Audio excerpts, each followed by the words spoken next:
Alors, bonjour à tous et heureux de vous retrouver en ce mercredi 3 juin 2020, 9h43, heure du Québec. J'espère que vous allez tous bien. Merci à tous ceux qui m'envoient des messages par centaines, des liens aussi, par milliers. Vraiment, c'est apprécié. Beaucoup de liens très intéressants, dont celui que je vais vous partager maintenant, qui m'a été envoyé par Millennium, un abonné qu'on salue, et qui est très intéressant concernant les manuscrits de la mer Morte.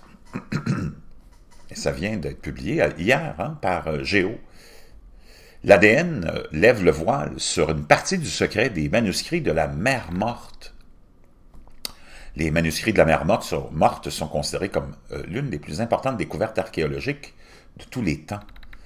Des chercheurs mènent actuellement une nouvelle étude sur des fragments de manuscrits de la mer Morte.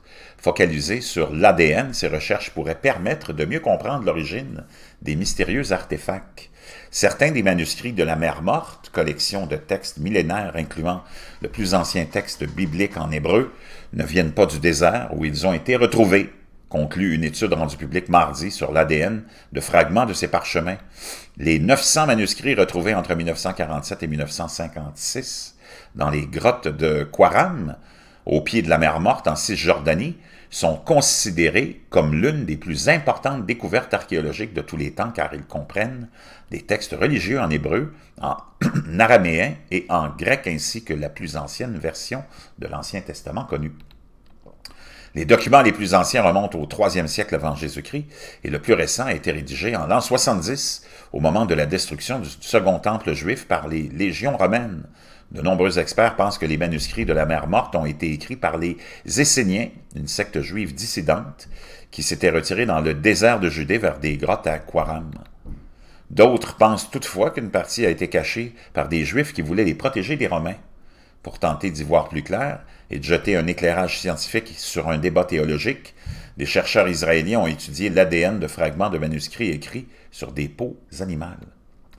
Nous avons découvert, en analysant des fragments de parchemin, que certains textes ont été écrits sur des peaux de vaches et de moutons, alors qu'auparavant, nous estimions que tous étaient écrits sur des peaux de chèvres, explique à l'AFP Pinia Shor, chercheur à l'autorité israélienne des Antiquités qui dirige le projet chargé de l'étude de ces manuscrits.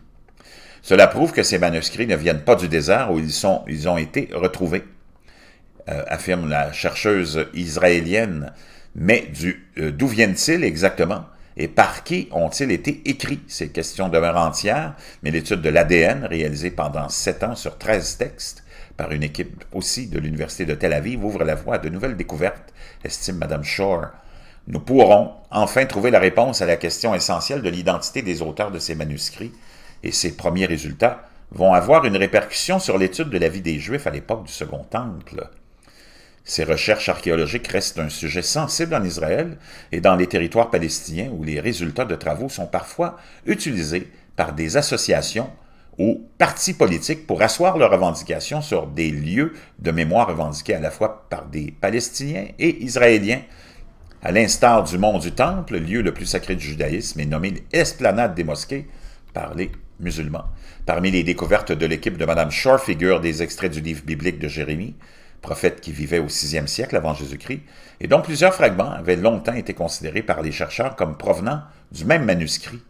Nous voyons des différences à la fois dans le contenu et dans le style de calligraphie, mais aussi dans la peau de bête utilisée pour le parchemin, ce qui prouve qu'ils sont de provenance différente, affirme Béatrice Riestra, une des chercheurs qui a participé à cette étude. Au total, environ 25 000 fragments de parchemin ont été découverts au fil des années dans le désert de Judée. La recherche de ces textes est incessante depuis 60 ans. Or, en caractérisant les relations génétiques entre différents fragments des parchemins, les chercheurs ont pu discerner d'importantes relations historiques, affirme le professeur Oded Rechavi de l'Université de Tel Aviv. C'est comme reconstituer un puzzle. Il existe de nombreux fragments de parchemin que nous ne savons pas comment relier, et si nous mettons ensemble des mauvaises pièces, cela peut changer considérablement l'interprétation, précise-t-il.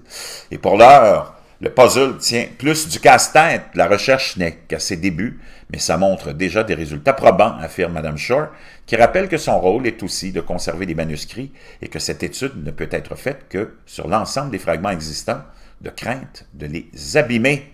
ne pas être faite sur l'ensemble, pardon, de crainte de les abîmer. Vraiment, vraiment très, très, très intéressant. Merci à Millennium. Et je vous retrouve dans quelques instants avec quelque chose d'autre de vraiment très intéressant.